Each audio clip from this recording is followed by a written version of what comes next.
লকআপে মৃত্যুর অভিযোগ বিরজু কেওটের, এবং সেই কেওটের বাড়িতে আসছেন প্রাক্তন মুখ্যমন্ত্রী মমতা বন্দ্যোপাধ্যায়।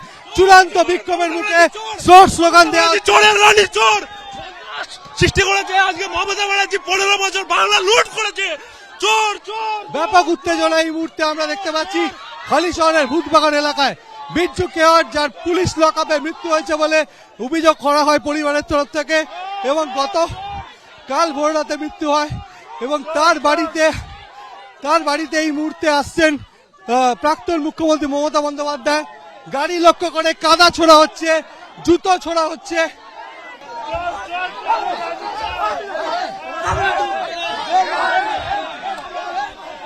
এই মুহূর্তে হালিশহরের ভূতবাগানে রাজ্যের প্রাক্তন মুখ্যমন্ত্রী মমতা বন্দ্যোপাধ্যায় চূড়ান্ত ক্ষোভের মুখে জোর স্লোগান দেওয়া হচ্ছে, তাকে লক্ষ্য করে জুতো ছোড়া হচ্ছে।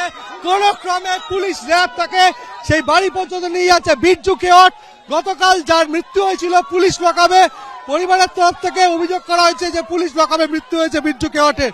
আর সেখানেই এই মুহূর্তে তুমি দেখতে পাচ্ছ যে প্রচুর মানুষ গাড়ি লক্ষ্য করে কাদা ছুটছে, জল ছুটছে, এবং ক্যামেরাম্যান অতলু ছবিটা দেখাচ্ছে যে বিরজু কেওটের বাড়িতে এই মুহূর্তে প্রবেশ করছেন মমতা বন্দ্যোপাধ্যায়। ভূতবাগানে তার বাড়িতে যখন প্রবেশ করছে এবং জনরোষ আটকাবার চেষ্টা করছে পুলিশ এবং র্যাব, এবং প্রচুর মানুষজন রীতিমতো জনরোষ, এবং বিরজু কেওটের বাড়িতে এই মুহূর্তে মমতা বন্দ্যোপাধ্যায় প্রবেশ করেছেন।